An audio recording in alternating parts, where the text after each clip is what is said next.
There we go, one more time. Good afternoon, I'm Charlotte. Hiya, I'm Jay. And, well, I'll always leave the intro up to you. Okay, thank you. Just trying to... So we'll be discussing etiquette this time. And etiquette differences in Britain, in Russia, Well, and maybe America. yeah, maybe you can start off. So just to narrate what I'm So doing we've just now, discussed different classes in Britain, like we can think of upper class, middle class. Within middle class we have upper middle class, low middle class. Interestingly, there are no differences inside upper class.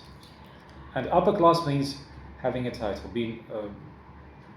Yeah, if you're upper class in the UK specifically means having like land and a title. So there's no such thing. It's like you could be like a billionaire basically, and have like lots of things, but if you don't have like the background for it, then maybe people might call you upper class. But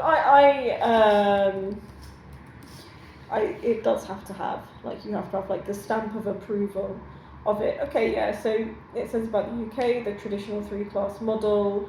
So yeah, upper class includes the aristocracy, large landowners, and people with inherited wealth or titles.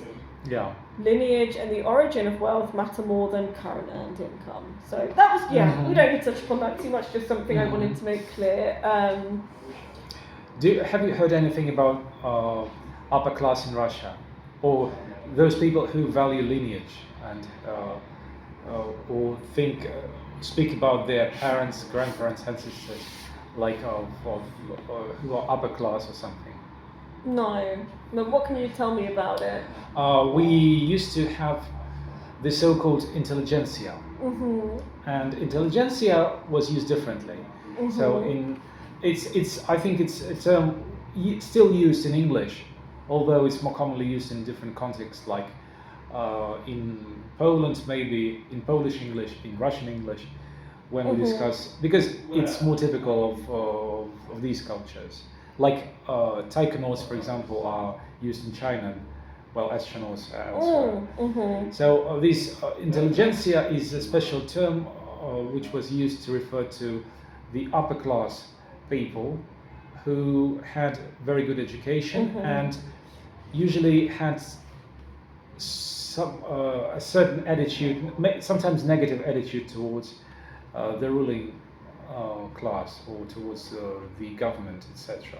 But are they not also the upper class? What's the They were in the opposition. They were in the opposition, so to speak. So on the one hand, they had a very rich, posh background. They were well educated. So you might call them. What do we call them? If the person belongs to the whole world, the word failed me. Someone is a like a citizen of the world. Yeah, but there is one word for that. Global citizen? No, I mean, yeah, but there must be one word term. I don't really know what it's supposed to mean, to be honest. Cosmopolitan. Oh, cosmopolitan is just like a fancy city person. Yeah, but anyway, so those intelligentsia, which is the same in singular and in plural, intelligentsia, they were proud of their background. And in the Soviet time, we got rid of the intelligentsia because of Lenin. Lenin got rid of them. And by the way, he was intelligentsia himself. And he hated competition. And as for now, we have certain people with who are posh, like Mikhalkov, for example. Nikita Mikhalkov, he's a Russian, famous Soviet and Russian film director, and he's definitely upper class. He's upper class. So, although we do not like to be called a class society, we still have some class differences. So, and as far as I know, there are no class differences. I mean, it's not okay to discuss class differences in America. Yeah, it's something like. I don't know. I don't know about they do not say that they're a class society or something. Although. But what's there to discuss is the thing. Yeah, I mean, they still have some problems with at least there are some videos on YouTube. Let's put it differently. There are some videos on YouTube when police officers attack African Americans. But yeah, but these young Suspecting them. people are talking about that quite a lot in America. So kind of the other way round. But yeah, I don't know. It's kind of like maybe that's one of the differences. Because yeah, of course, like often when I meet new people here, and like one of the stereotypes is like, oh, English people hate talking about money. But for me, it's like, what conversation am I supposed to be having about money with like someone who's not sharing my finances? It's nothing to do. I guess it's not really anything to do with it being taboo, but it just seems like a strange and kind of useless topic. It's just a cultural difference. For example, it's not common to discuss money in Russia, but if you take Moscow, if you go to Moscow, you'll be surprised that people are almost interested in your salary.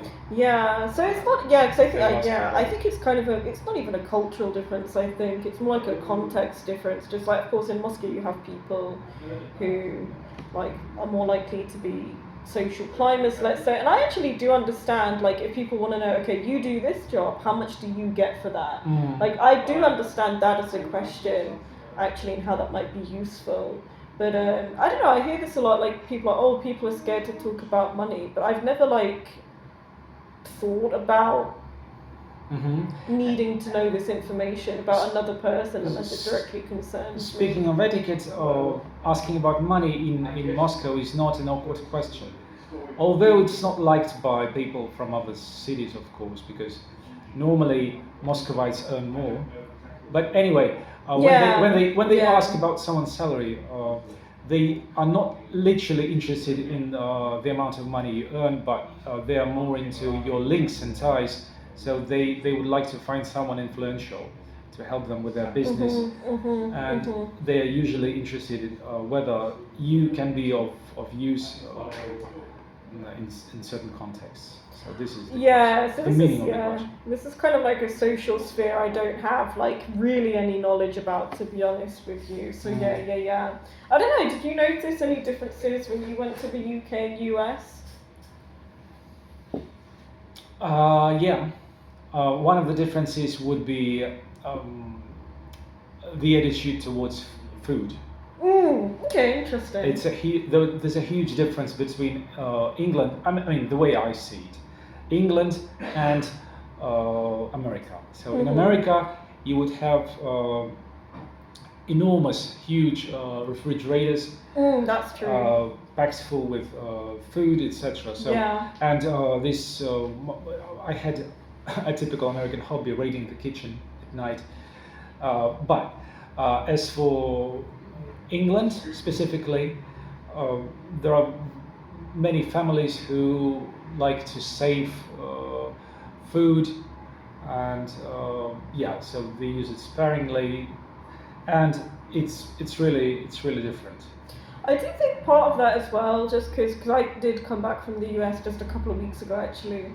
I think, at least in our case where I was, part of the reason for like the whole mass amounts of food, big refrigerator, is the fact that like, unlike in England, you can't just like walk to the shop at any time. But you have to drive like ages to find England is tiny.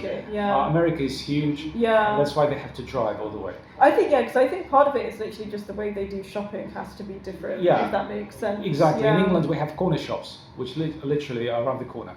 While in America you have to have a 20-minute drive. Or something like So if you're going in a car, of course, then you have more space for more stuff. So, but like from what I saw, people didn't like do like the food shopping like particularly often, like not even every week, I would say. Like maybe you might pick some stuff up on the way home from work, but like you're not doing like a big shop maybe as often as people do in the UK. Like in my hometown in England, there are like 3 supermarkets in my town, and I don't drive, I just walk to them. So I think part of that is also why, but I was definitely surprised by like the big fridges, I suppose. Huge fridges and huge portions.